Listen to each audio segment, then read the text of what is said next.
Hey everyone, it's Anthony Cosenza and Scott Schulte live with the Orange and Black Insider. We are both happy and sad that the Bengals season is over, and we are still covering the team we're, even though the Bengals season's over, we're not going to stop covering the team. So there's a lot to get to tonight about the Bengals win over the Ravens, but there's some unfortunate news with the Bengals and one of their stars, which we're going to kick off the show with. But before we do, Scott, how was we talked about the game and whatnot late last week. How was your New Year's? Did you do anything fun? I guess we just kind of stayed around. It's kind of hard to stay up too late when you have small children running around, but it was nice. We watched Ohio State play, so that wasn't too nice, but Bengals game made up for it the next day. Yeah, it's been kind of a wacky bowl season, and Alabama kind of trampled who was it, Washington. Ohio State didn't have a good showing against Clemson, and then you got Alabama and their offensive coordinators out, and then the wacky USC Penn State Bowl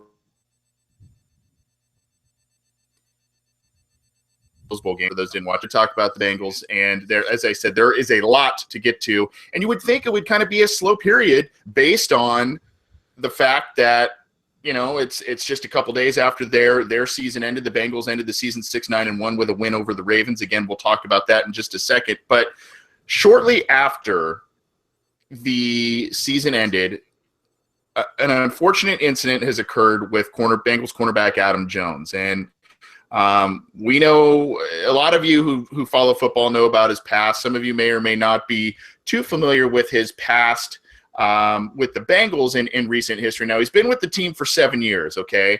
And in that time, including this most recent one, there's been 4 arrests and one other off-field incident where he was escorted out of a casino. Now, he hasn't really served any jail time for those instances, and he's kind of escaped massive suspensions and whatnot. But apparently, earlier in the week, Adam Jones was cited for a number of different issues. And if you want, there's a lot of great detail about everything that's occurred on CincyJungle.com. So check that out. But basically, as you read some of that, Adam Jones's arrest occurred just after midnight on Tuesday. Faces misdemeanor charges of assault, disorderly conduct, obstructing official business, and felony count of harassment with a bodily substance, which happened to be, I guess, when he was in custody and was spitting on, I believe it was a jail nurse or what have you. He was at the Millennium Hotel in downtown Cincinnati. Ironically, that's where I stayed when I went to the game this last September. But apparently he was beating on different hotel room doors, swearing, being loud, rambunctious, and causing a ruckus late in the evening, early in the morning. And police were called. And he's kind of denying the reports that have happened. But there's a lot to talk about here, Scott. Number one, do you believe that Jones, I don't want to say he's necessarily playing the victim, but he's kind of saying these are trumped up charges against him, and maybe he was a target because of some of his past history in the city, and the police department in Cincinnati know who Adam Jones is? Or is this a continued pattern of reckless behavior? I mean, it seems like it's both. Obviously, some people just can't shake certain stories. And, you never really hear about Tyler Eifert or Andy Dalton, have anything happen with the police, or George Iloka. There's a certain players you just don't hear these things happening with. Obviously, with Adam Jones, formerly Pac-Man Jones, and didn't he shed the name because he was making a new image or something? But the stories just don't. Yeah, and unfortunately, sometimes it takes more to name change. And I think there's still a lot to be said as far as what actually happened. There's obviously the police version, and he's denying it. We don't know the official story. We don't know if anything will come of it. But Yeah, there's obviously some truth. I mean, he was obviously arrested. He was obviously, at the hotel. I don't know if he was looking for you, what happened there, but Well, Bagnall probably. ignores. He's like, I know Anthony Cosenza's around here somewhere. Yeah, If I you could. Yeah, I mean, it probably was me that was spurring the ruckus there, of course. But yeah, I gotcha. And the one thing it's very interesting is I know a lot of folks have talked about, well, the question came up, should we cut him? And I think almost unanimously, everyone's been saying, yeah, we've got to cut this guy. Bad apple. It is a consistent pattern. And it kind of makes me wonder, okay, since you were there, let me throw this at you. If this happened to you, would your employer fire you the next day? That's a great question. I, I think. See, I haven't had any history of legal run-ins. Knock on wood. So, I don't know. And obviously, if this had, I'm not as high profile of a player as an athlete, so I don't know how public that would be made. But I'm sure if my boss has caught wind of, depending on what we're talking about here, if it's drunken disorderly conduct, if it's assault, I would have think, just based on where I work and having a little bit of a public platform with Cincy Jungle and this podcast, I would think that there would be some repercussions of some kind. But again, I don't have anywhere near the rap sheet that Adam Jones has. What about you? I was kind of thinking about that because I was we have a podcast or a post on Cincy Jungle where this question came up with a lot of the readers and editors. What should we do with Jones? And almost everyone said, cut him. I think I was the lone voice that said, no, right. We shouldn't. And there were kind of two reasons. One is kind of this very question. Like, if this happened to me, as long as I didn't get thrown in jail and miss like a week of work, I mean, I guess even if I did, I could just call and take vacation. I mean, I've got vacation days. And, it's quite a vacation. Yeah. I mean, it's not where you want to spend vacation, but I mean, some people have workcations. You take vacation, you do yard work, you do housework. So, yeah, I don't know. I mean, I would assume someone may not hire you if you have a track record, but and I know it's more of a public thing, it's a public image thing. I know the league likes to make this really nice image, and teams like to. But I think the only reason they would cut him now is if they're looking for an excuse to shed his salary. If they're looking back in hindsight saying, okay, he took a step backwards, we don't think he's worth the $6 million or whatever he's owed this year. This is our excuse to dump him.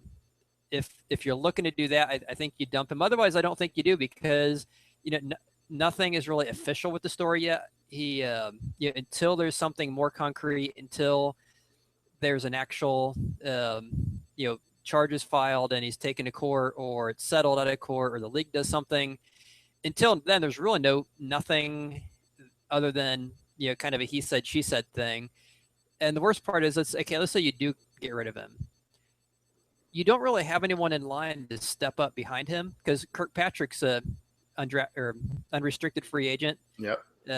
William Jackson III, they refused to activate him from IR, so you don't know if he's, the next best thing or not. Darqueze Dennard seems to have fallen out of favor with Josh Shaw seemingly getting the playing time, and then and it was kind of cool seeing that, on Russell's first defensive play, he got an interception, but how much of that is the situation versus do they really see him as a potential backup if they do get rid of Jones and move everyone up. So if it was me, I don't think I'd cut him just yet. Okay. Because there's a lot of questions behind him, and it's not, it's a position we're kind of deep because we have made a lot of first round picks, but we're not super deep because the top guy, your two starters could be, released and leave as a free agent. And then you go from really deep to really shallow really quickly. Yeah. I think cynically, the fans don't want to see the Bengals use yet another high, if you get rid of Jones, yet another high pick on a cornerback when there's other needs. Last week on the podcast, we talked about the Bengals need speed at linebacker. They need obviously some defensive line depth, edge rushers, things of that nature. And then maybe even some offensive linemen based on what happens in free agency there. Andrew Whitworth and Kevin Zeitler are also facing free agency. So, my whole thing with this is you saw what happened last year. And I'm talking about the wild card game, and Jones was a huge part of the implosion at the end of the game there. Now, obviously, you go back to the Jeremy Hill fumble, Vontaze Burfict, and all of that, but Adam Jones was one of the main villains painted at the end of that game. Okay, and some sort of rightfully so. I mean, that was a big black eye on the Bengals there, and they brought, not only do they retain him, but they gave him a big contract this last year. Now, not big by elite cornerback status, but big by a guy who's had this kind of history in his past and who is 33, probably going to be 34 years old going into next season. And by the time he finishes that contract, he's probably going to be 35, 36 years old. So, it was a pretty big contract by those types of standards. Now, I believe if the Bengals were to cut him immediately, it's $1.6 million. There's a post June 1st that's, I think like 700,000, something like that. So, I mean, they have leeway to do it. I understand your stance, Scott, about, let's not be knee-jerk reactionist about this. Let's let it play out. And if he ends up being guilty, then maybe that makes more sense then. I think this team just needs a shakeup. And I wrote this in that post you referenced on Cincy Jungle about, should he stay or should he go? I mean, to use the old Clash song. But to me, it's this team after Jones helped cause that implosion at the end of that wild card game. This team was never the same. His play dipped a little bit after the big contract that he signed, both as a return man and, early he played better down the stretch as a corner, but early on did not play that well as a cornerback, didn't do anything this year as a returner.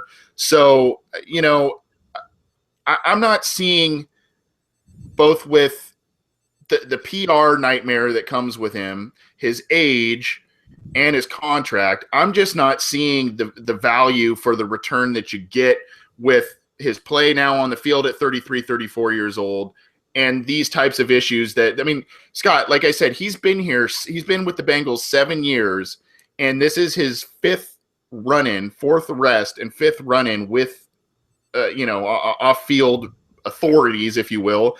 And, I don't know. When is enough, and when is this team going to say, you know what, time to move on from these types of characters? And granted, let's be honest, this team has actually had a pretty clean track record outside of Adam Jones in recent years. But, I think if you want to send a message of, 2017 is going to be a year of change. If we're not going to make a change at head coach, offensive coordinator, which it doesn't look like the Bengals are going to do, maybe it's time to get rid of a problem child. Though he's done some good things with the Bengals, we're talking about more arrests than Pro Bowl and All-Pro nominations in the times he's been here, Scott.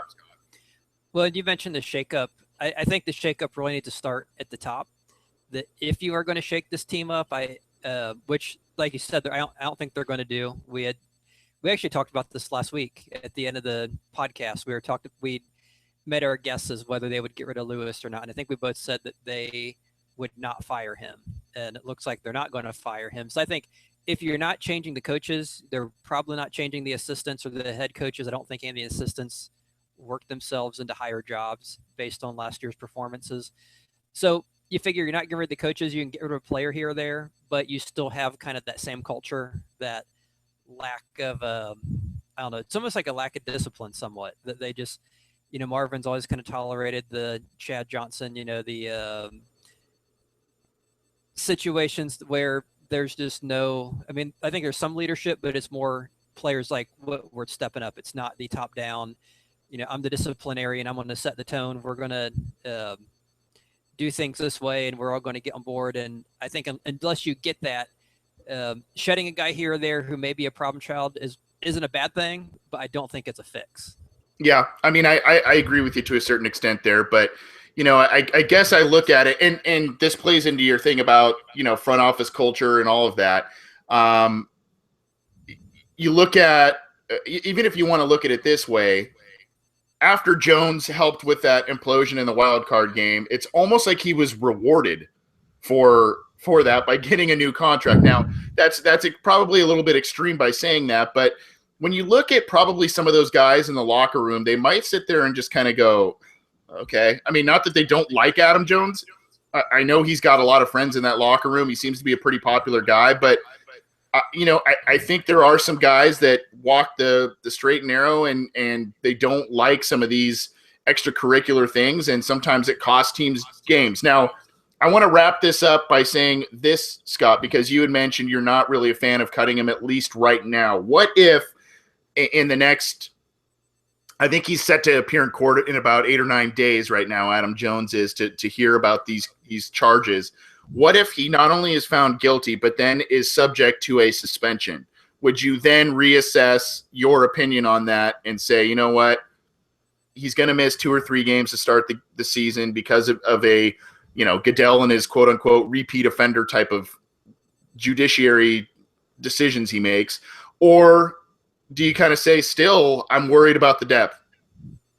I think at that point, you definitely reassess it, and you could probably look at cutting him then. The depth is clearly an issue, but if you're freeing up $7 million, I know this is unrealistic, but maybe they spend that on a free agent outside the team. Obviously, the odds of them doing that are not very likely, but you still have the depth issue. But if he's going to get suspended, you have the depth issue anyway. So if you're trying to set a tone, if you're wanting to say, hey, we think we overpaid, it's a chance to get rid of him, there is this issue, and he is found guilty, okay, let's do it. But at this point, until more comes out, I'd be hard pressed to, the whole idea of innocent until guilty kind of a thing, that I would at least want a little more to come out before the team makes a knee-jerk reaction. Mm-hmm. Well, there seems to be even a third train of thought with this, Scott. There's the get rid of him now, let him play out. Maybe he stays, maybe he goes like yours. And there's also, I want to ignore it, which is what Nick Marks in our YouTube chat room is saying, which is I'd rather hear about Kavaria Russell's interception analysis in the media than the antics of Jones. I think obviously a lot of people feel the same way. Let's hear more about the positives than the negatives. Unfortunately, Jones, he just attracts that negative attention, and this is a very interesting situation, a very not one I envy the Bengals front office to be dealing with at this point. But what are your thoughts, listeners? We've got a number of people both watching us live right now and talking in our YouTube chat. We appreciate that. You can watch us, as I said, live via YouTube every week. Next week, we're actually going to, I believe, be simulcast as well on the CincyJungle.com website. So check out that. You can check it out live at CincyJungle.com. You can check it out at YouTube.com live. Or if you can't check us out live, you can check our content out on SoundCloud. We have the audio clips of the show there. As I mentioned, we have a YouTube channel, so even if you can't tune in live, you can get the videos there. You can get in touch with us on Twitter at BengalsOBI, and you can get in touch with us on email as well, theobinsider@gmail.com. We appreciate feedback. And Scott, you'll be happy to know we did get some positive feedback already in the chat room by KBot3K saying, keep it up. I really like your videos. So appreciate that, KBot, and hope you keep joining us live. And if you're not, hopefully you can download the show. And I forgot to mention, we're also on iTunes. So, that's a platform you can definitely check us out in, and we appreciate the support. Let's move on to something a little bit more positive at this point, Scott. The Bengals really took it to the Ravens in the finale, and they beat Baltimore 27-10, and it was really impressive, at least to me, given all of the players and star players the Bengals had out of the lineup. You had AJ Green out, which was a topic we discussed last week. He didn't seem too pleased about that, but he was out of the lineup. Tyler Eifert was out of the lineup. Both Giovanni Bernard and Jeremy Hill were out of the lineup. And, there's Vontaze Burfict was out of the lineup. So a lot of star players were out of the lineup, but they thoroughly dominated Baltimore in a 27-10 victory. Now, the question has to be asked, we kind of talked about draft needs last week and all of that. Were you what do you take away from this here? Were you pleased to see some of those young guys, Cody Core and CJ Uzuma and all of these players step up and make some plays and get a win to kind of feel good about going into 2017? Or were you were you kind of the fan that wants that as high pick as possible, and you were a little upset that the Bengals ended up winning that game? Well, it was kind of an interesting game because for me, I couldn't really lose. I mean, the team loses, you get a higher pick. The team wins, you obviously get a win. So either way, you're kind of winning since you're not really in the playoff hunt this year. The one nice thing was, despite winning, they only dropped one spot in the draft order. They going into that game, they would have been anywhere from 7 to 11. With the Chargers losing, they were going to be 8 through 11. Carolina lost. The other teams ended up winning. So that put them ninth out of the draft. So 9 out of 11. So they only fell one spot, which was good. And a lot of it really depends on what Carolina does. A lot of folks tend, at least early on, which I know means absolutely nothing, the mock drafts tend to be giving them a running back. So I'm like, that's cool. You know, last thing we need is another running back, just like last thing we need is another cornerback to be drafted. So if they draft a running back, it doesn't really hurt that they got ahead of us because it's not a guy we would have gone after anyway. So it was, kind of a mixed bag. The one interesting thing you mentioned, Green, he was upset about missing the game, but then it came out this week that he's going to miss the Pro Bowl because of the injury. And so, okay, if he's really healthy, then he would have played. So it kind of makes you wonder, okay, is it one of these things where he just wanted to play because, hey, I'm a tough guy, I want to get in there, I want to play, but I'm hurt? Well, and it was in crunch time for the Bengals too. Those were must-win games, before that loss to the Steelers that knocked them out. Yeah, I'm just assuming he wasn't fully healthy, and the team's like, why are we going to put you in? I mean, if you're not healthy to play, in a month in the Pro Bowl, you're obviously not healthy to play in Week 17. Yeah. And also I think star players now are also eschewing to play in the Pro Bowl too. I think, they've seen a lack of value going over there. And I mean, Tyler Eifert got hurt last year. So, but yeah, I mean, you very well could be right about Green, and just, it might've been more, I want to play. I have to play. We're in must-win games, and the staff is like, you're not ready, and as much as he wanted to play, as much as the fans wanted to see him play in those must-win games, obviously it just, it wasn't in the cards for him. But hopefully it's a good thing for him long term, and hopefully he's not. Those reports about him being upset with management aren't at least true, or don't have the same kind of level of truthfulness that we think. Aside from that, the other issue that comes with a win in a meaningless season finale game, and doing so impressively against a division foe, and one that was also in the playoff race around the same time as the Bengals this year. For those, and I don't know where you stand necessarily on coaching replacements. We've talked about Lewis. There's issues with Zampese and maybe even Gunther. This game and this win I don't know if it solidifies it, but it helps their stance in sticking around with the Bengals for 2017 and beyond. And, we've talked about an offseason of change, whether it's philosophy, whether it's being more active in free agency, getting creative in the draft, or changing personnel. A win may well keep this coaching staff intact. Are you a fan of that or no? I think ultimately, whether they won or lost, I think that coaching staff wasn't going anywhere. You might be right, yeah. And I think a few of us, me and Connor, had talked about this on a couple different episodes of the podcast, and I think we all kind of agreed that based on Marvin's track record, Mike Brown's track record, they could have gone out there, gotten blown out 48-0.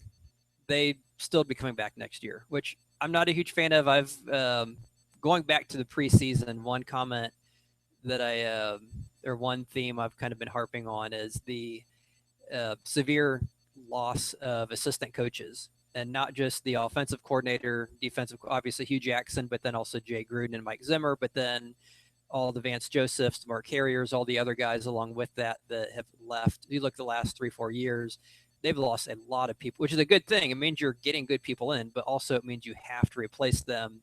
it didn't seem like this year they had the right people in to replace them at times. Zampese didn't seem to know what he was doing. There just seemed to be a lot of issues.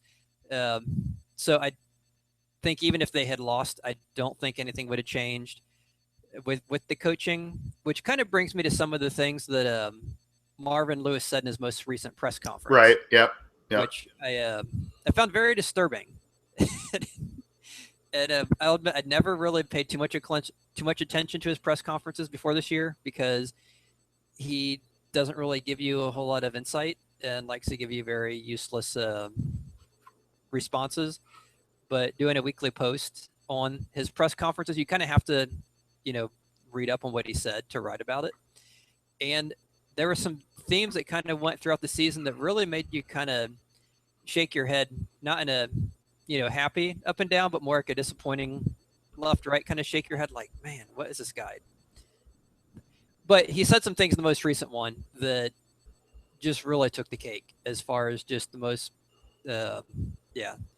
absurd, bizarre, what is this, how is this guy still a coach mentality? And there are two things that really, there were quite a few, but there are two things that really stuck out with me. The first one was the whole Randy Bullock and Mike Nugent thing, where he pretty much said, without, I think, him meaning to say it, was that they were going to sign Randy Bullock after the Buffalo Bills game when Nugent missed his 2 extra points.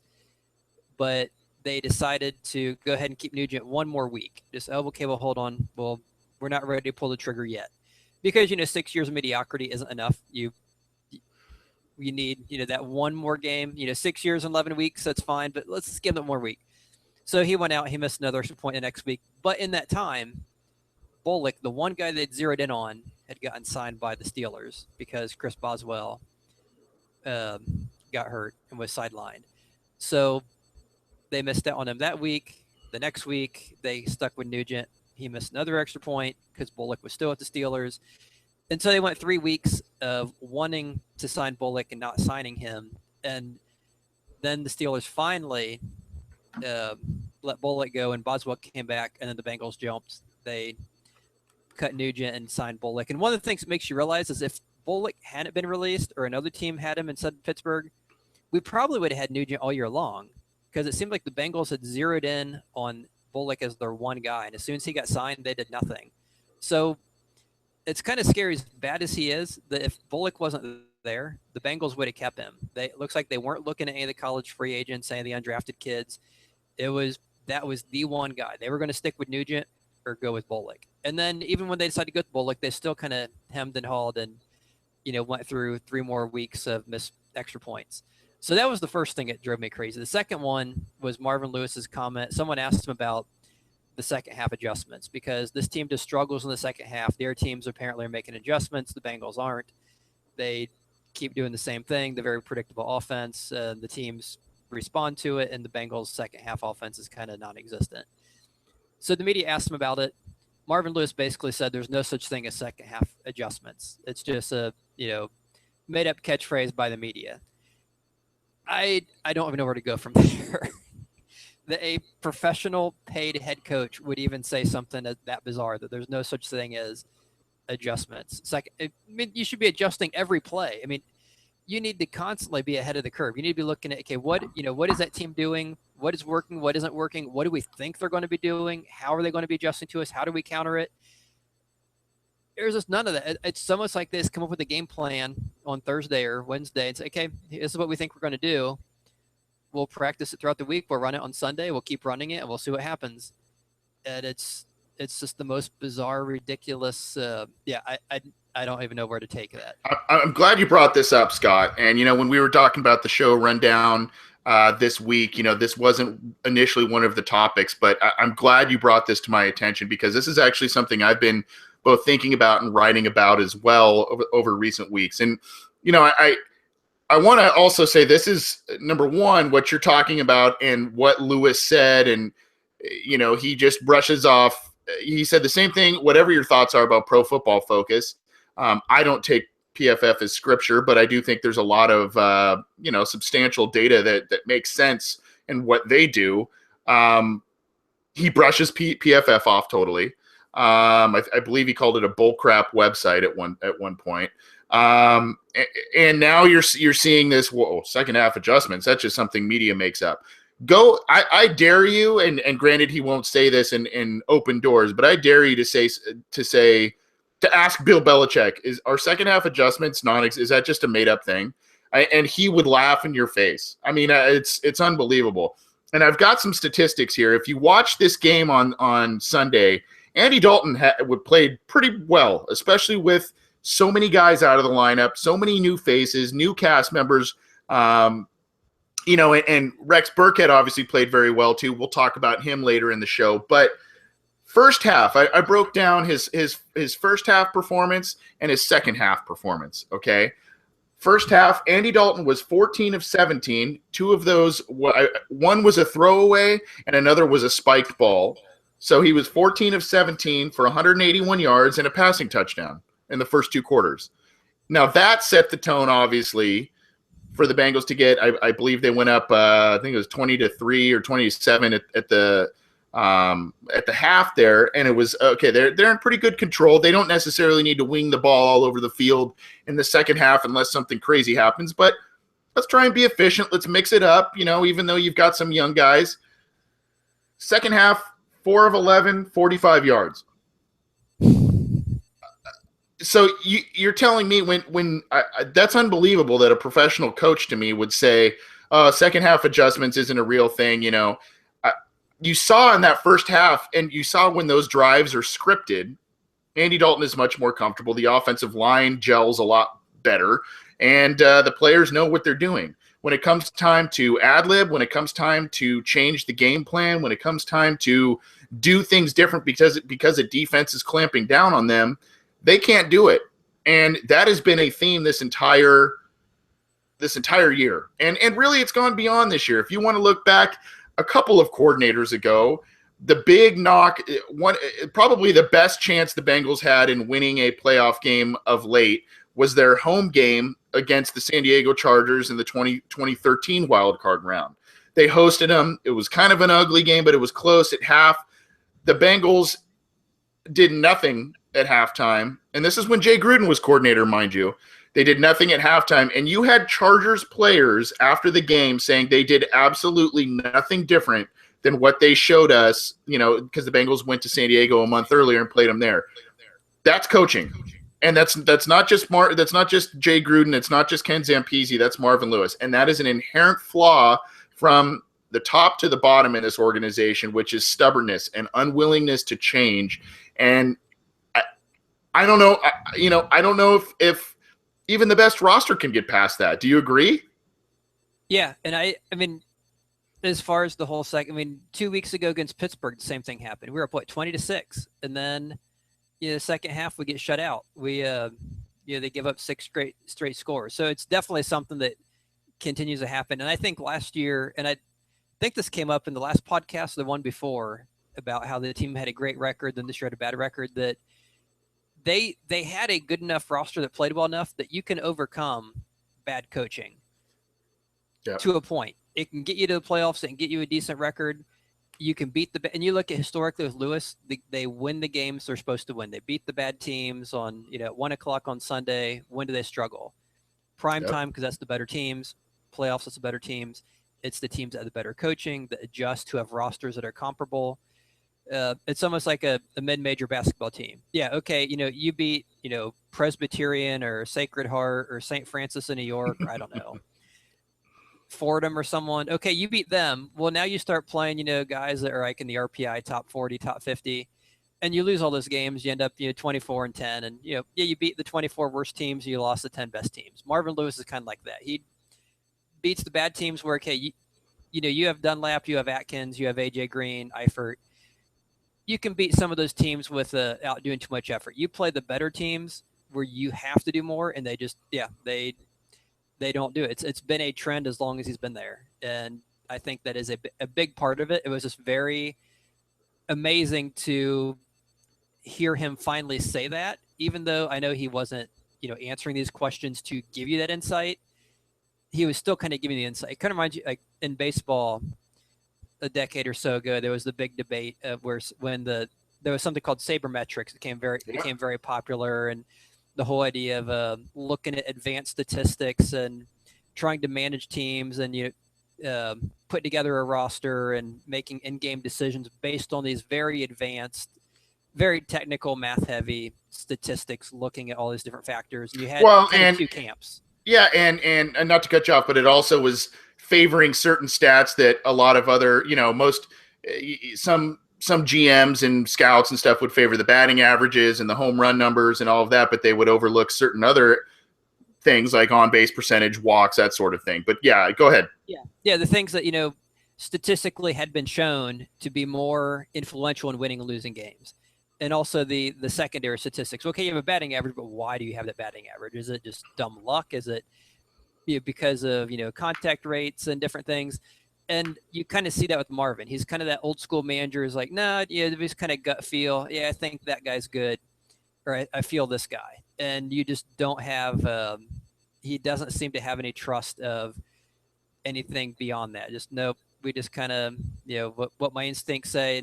And you mentioned that the Patriots, and I remember like a year or two ago, the question came up. Someone actually asked Belichick about PFF, and he had a interesting comment where he said, "No, we don't use PFF, but we have our own version of it." So they have their own in-house analysts and scouts who do that with their team and actually have their own ratings. And he kind of mentioned, some of the results were a little different, which was kind of more than you normally get from Belichick. But it was interesting that he basically said that, yeah, we do that. We have our own grading system. And I think they do of other teams' players too. So then if they're looking at trading or whatever, they kind of know who they want to go after or not, but it helped them evaluate their own players.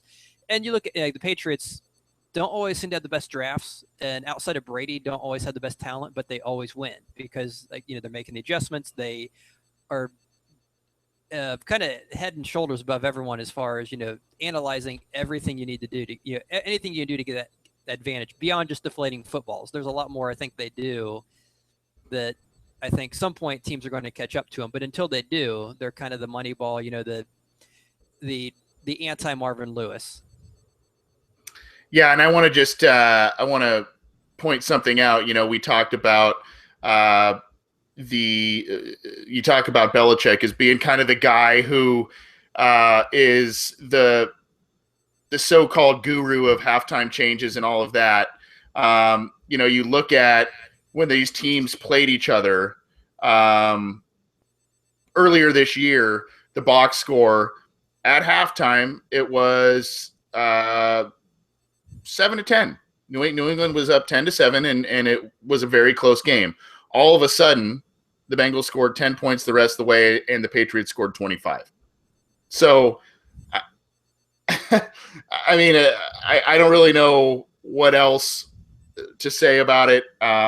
It's pretty ludicrous. Halftime adjustment. It's just dumb luck. It's just a thing. Yeah, it just happened. Exactly. Another thing Marvin has said in his press conferences that is kind of absurd is he often mentions when they lose games, yeah, we just execute, we need to do better, but he never gives specifics. It's like, well, why? What do you have to change? I don't know if we'll look at the tape, but we need to get better. That's just we need to do better. It's like, well, of course you need to do better, but do you know? I mean, seriously, do you know why you are not winning these games?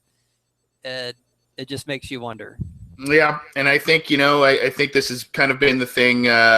Marvin's always been a good coach, not necessarily a great one, and he's a guy that maybe identifies talent very well and has been he's good with veterans in terms of being a player's coach and that sort of thing. But he might be a guy not only that needs a good roster, of players to get far, which he usually builds, but he's also a guy that needs some great coordinators. And, he had one last year in Hugh Jackson. I mentioned last week, Hugh Jackson's Bengals last year, I think, had 7 games of over 30 points. The Bengals, I think, had 2 this entire season. So, that points both to personnel losses and coaching change, which had a major effect. But, again, you got to hope, if you do believe, if you're not like Marvin and you do believe in second half adjustments and their effect on a game, you have to hope that some things, if the coaches aren't going to change, you got to hope some philosophies change this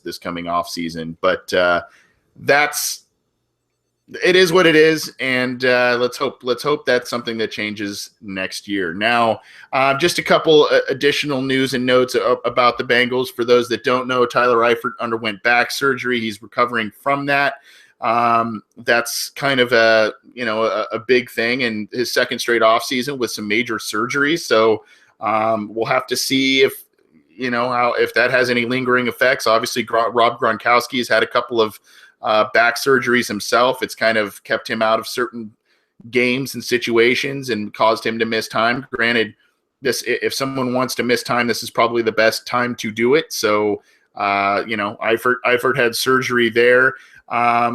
Again, we've kind of talked about this a little bit. The coaching staff seems to be remaining intact. The Bengals have had some moves that they've done in recent years, kind of later in January. So there might be some things. Last year was an example. They had a shakeup of assistants, both by others being promoted by other clubs, and they let some guys loose and hired some new ones. So there could be some mix-up among the ranks. I don't know, but for now, it looks as if Marvin Lewis is going to be the head coach of 2017. The three main coordinators, Darren Simmons for special teams, Ken Zampese for offense, and Paul Gunther for defense, are going to remain intact. So that's, I don't know if that's really news, but it is kind of what things seem to be at this point. And kind of segueing into our next segment here, the Bengals apparently want Rex Burkhead back. And Rex Burkhead had a tremendous game against the Ravens. I think it was 27 carries, 122 yards, and 2 scores. Consistently running well, finding holes, creating holes in the offensive line. And it's causing a great debate amongst Bengals fans. Is he currently on the roster? Is he at least better than Jeremy Hill?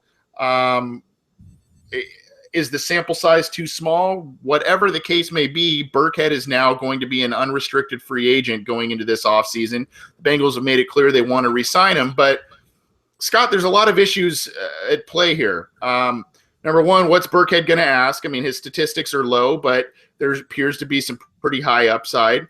Number two, if they sign him back, where is he going to fall on the depth chart? And number three, if he does supplant someone, who is that going to be? Yeah, and I think that's one of the things that can't be overlooked is Jeremy Hill's had some good games this year. I think he had 3 or 4 really big games, but they were against some of the worst defenses in the NFL. He gouged the Browns twice. I think one time he had, 9 carries for 160 yards, something absurd like that. Yeah. But they were one of the worst defenses in the NFL. The Broncos, for as good as their defense was, it wasn't a good run defense. I think he had 97 yards against them. He really hadn't torched anyone good. Burkhead comes out. Ravens are a top 5 unit as far as yards per attempt, touchdowns, and rushing yards. Yep. He burns them 119 yards and 2 touchdowns. And it's not like he had one big 80-yard gain, but it was this constant 5 yards here, 10 yards there, 7 yards here, make a guy miss. Yeah, he looked like a very good, shifty, running back. Some power. He seemed to run with a lot of purpose. Like that touchdown run where he had that big dive and they had to review it. And yeah, you watch him run, it's like, wow, yeah, this is pretty awesome. And then you watch someone like Hill. Okay, you get a yard here, get stuff there. Okay, we put him in near the goal line. Eventually gets in. He does his choreographed dance, goes back to the sideline. And so I think a lot of fans rightfully are very excited about Burkhead because there's a lot to like from what we've seen. And it makes sense the team would want to sign a guy like that. He'd obviously be a good guy to have on special teams and in the roster. The problem I think they run into is he kind of has I think the team probably sees him in the same role as Giovanni Bernard, as kind of that shifty guy, the smaller guy, especially when they have Hill. For some reason, before Hill was there, Bernard had no problem getting in the end zone. But once Hill showed up, like, okay, we're not going to use anyone small for that. And I think they would do the same thing with Burkhead. I can't see them having both Bernard and Burkhead when the team probably sees them in that same, they're kind of a split guy, smaller guy. And he doesn't do as much as Giovanni does as far as like pass protection or have the same level of receiving out of the backfield. So that kind of goes against them. They just signed Gio to that big contract last year, so Gio's not going anywhere. I think a lot of people would like to see him over Hill. And if you look at Hill, he's been lackluster for what, two and a half of the last 3 seasons. He's done nothing, including the last 2 years. And I could see after his rookie year, if they did not re-sign Hill, I don't think they would cut Hill.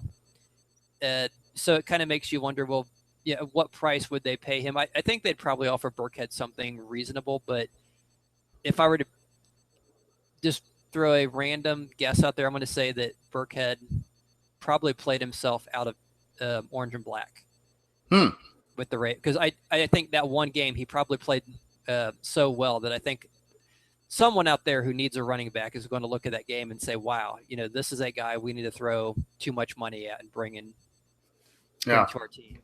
I think it was a comment on either Cincy Jungle or somewhere on Twitter I read after Burkhead's game, someone had mentioned the fact, and I kind of laugh a little bit, but it seems to be very true, is this seems to be a classic Bill Belichick type of pickup in free agency. A guy who can run, a guy who can catch, a guy who just does things the right way.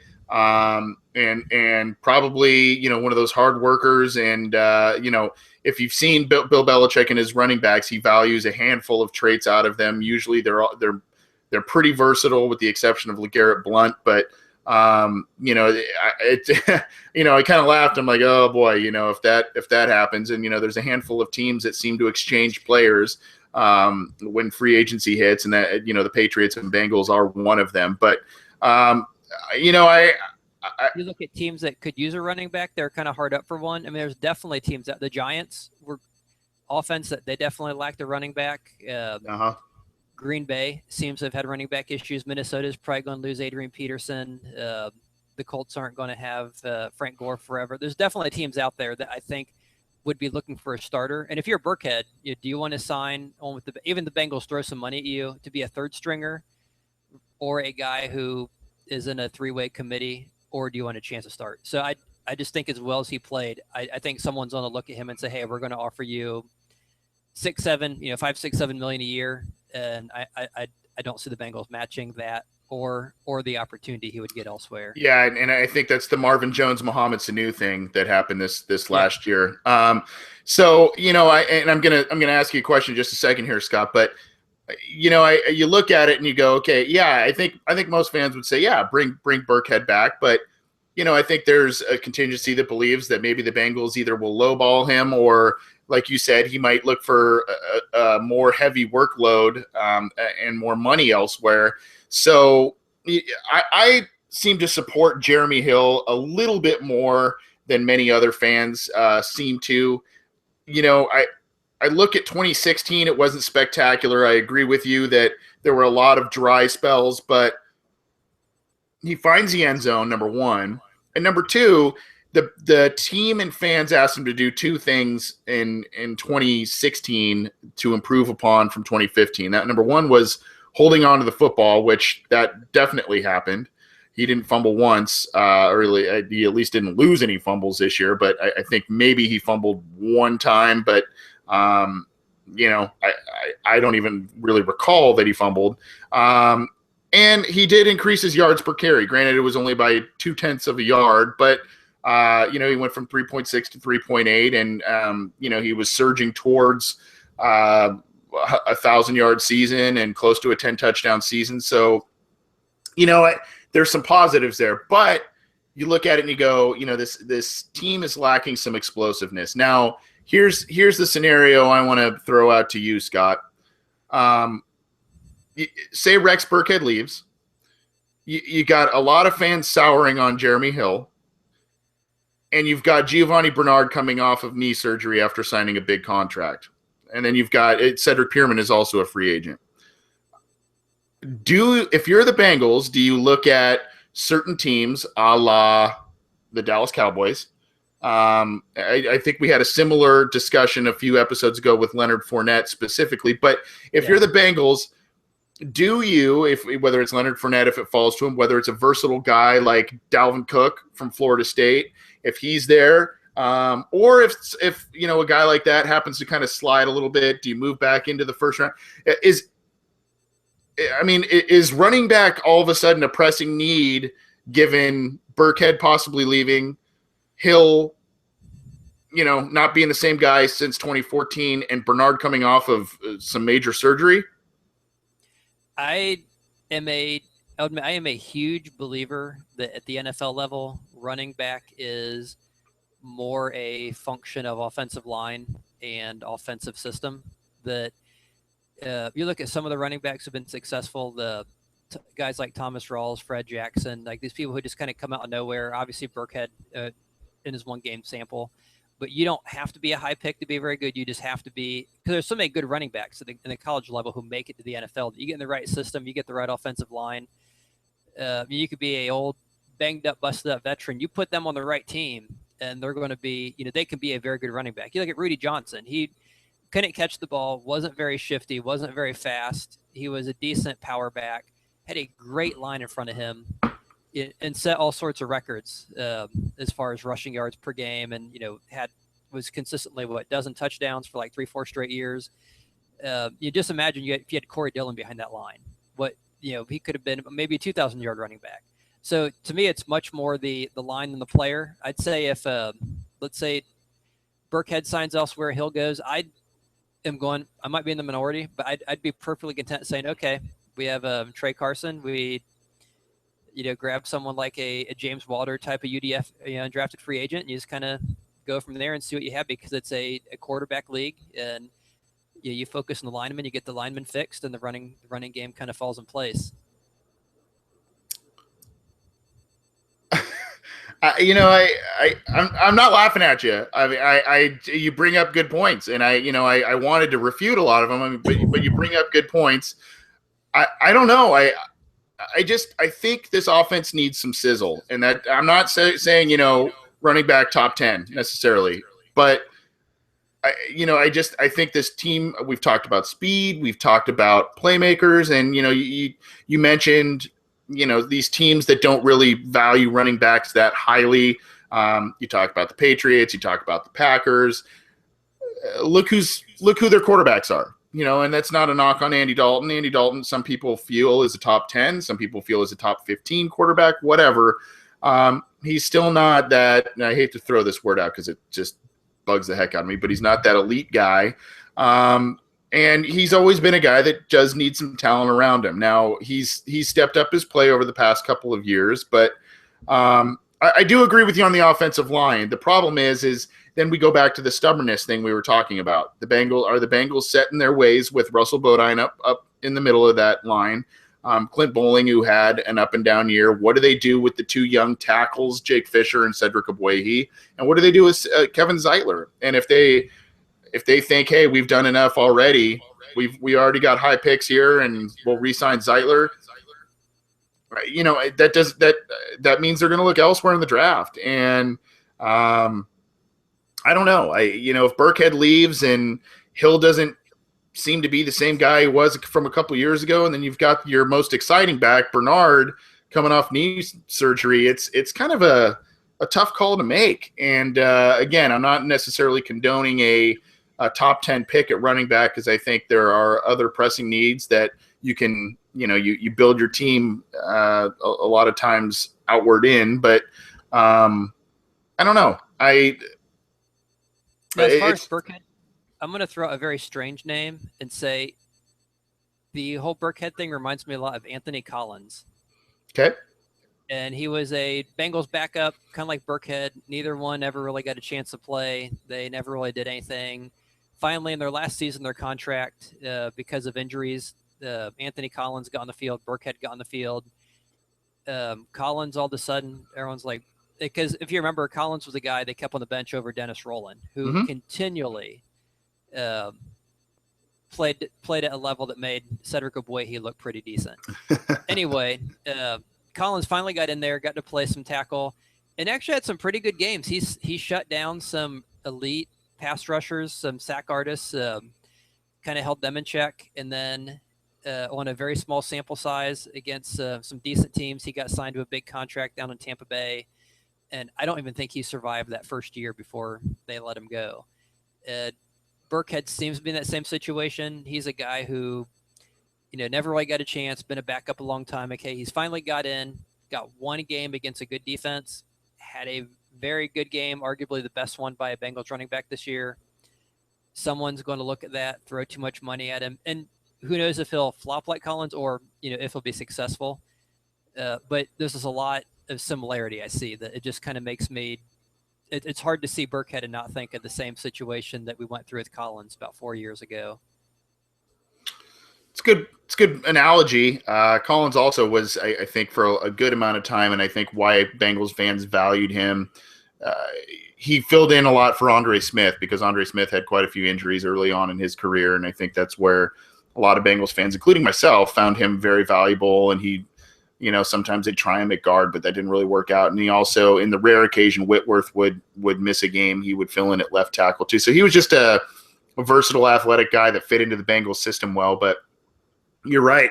I think he went to Tampa Bay along with Michael Johnson. It was that same year. Yep. They spent a ton of money on both guys, and it just didn't work out for him. So that tends to happen. But if they go to the right team, it might be something that Burkhead would shine in. But the Bengals will be looking at defensive end, linebacker, wide receiver, maybe even tight end in the draft and in free agency. But running back is an interesting position for them to be keeping an eye on because of again, I think this is an off season where the Bengals want to breed a lot of competition at spots. They don't. If I'm on that staff, I don't want to have a lot of players feel safe with their starting status following a 6-win season. I mean, I think everybody's disappointed in that, and unfortunately, Marvin Lewis is a guy that likes to continue to play the same guys, likes that continuity, likes the veteran steadiness, but I think after a very disappointing season, they need to shake things up. What do you think, Bengals fans? Go ahead, Scott. Go ahead. As I say, that kind of gets back to the draft. We mentioned Lewis. It probably doesn't matter who we draft because they're probably not going to play this year, which is unfortunate. Yeah, I'm doing a series of season award posts on Cincy Jungle, and I started off with Rookie of the Year, and there's a couple guys that did some things, Tyler Boyd, Alex Erickson, but otherwise a little bit of slim pickings there this year. But it's the guys they refuse to play, the guys who get hurt, or the guys they don't want to play. Yep, exactly. And that's the Bengals and Marvin Lewis way. What a great note to end the show on. But before we do, you can check us out and leave comments, questions, all of that stuff for us. We want to encourage that. You can download the show on iTunes. You can download the show and subscribe to both our YouTube and SoundCloud channels. We hope you do that. You can also tune in live every week through YouTube. We had a number of different viewers and chat room members, so we appreciate the interaction tonight, and we appreciate the live viewing. We know it's New Year. We know some fans are not all that enamored with the Bengals at the moment, but we're going to keep talking about them, and we're going to update you on a number of different items as we go on. You can also check out the show on Cincy Jungle. Again, I mentioned earlier in the show, we're hoping that next week we'll be able to simulcast this show live, not only on YouTube, but on Cincy Jungle, so you can check it out live there as well. Please join us. We want and there will be 2 different chat rooms as well, both in YouTube, and then there's the comment section on Cincy Jungle that we'll be monitoring too. So please check that out. And you can also get in touch with us on Twitter at BengalsOBI and via email, theobinsider@gmail.com. We want to hear from you, and we appreciate all the support for our inaugural year of this podcast. It's been a very quick year. It hasn't been quite the Bengals season that everybody wanted, but we appreciate the support, and we appreciate you kind of joining us as we go through these growing pains this year. And Scott, unfortunately, Connor Howe couldn't join us once again this week. He's out on vacation in Italy, so be jealous of him right now. That's pretty awesome. But I want to thank him for being an awesome co-host this entire season. Scott, I want to thank you as well. You've brought a number of different awesome viewpoints, and you and I agree about a lot of stuff, but there's a couple of things we differ on, and that's okay. That's what this show is about, and appreciate everything you do. Any final thoughts before we get out of here?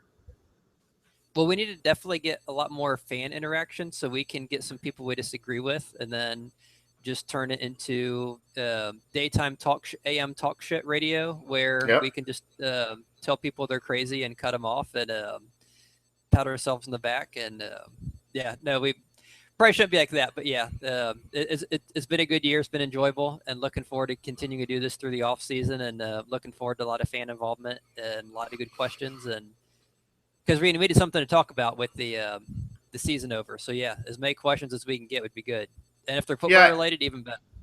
Yeah, yeah. And we all know, for those of us that follow the NFL, follow the Bengals, that there's really just one small brief point of a lull in the season, and that's really kind of in between Super Bowl and free agency, and that's really only kind of a month long. So, before you know it, it'll be free agency again, and we'll see what the Bengals do there. The draft will be coming up. You got mini camps, training camp, and then all of a sudden another season. So it goes by fast. There's not going to be a shortage of information for sure.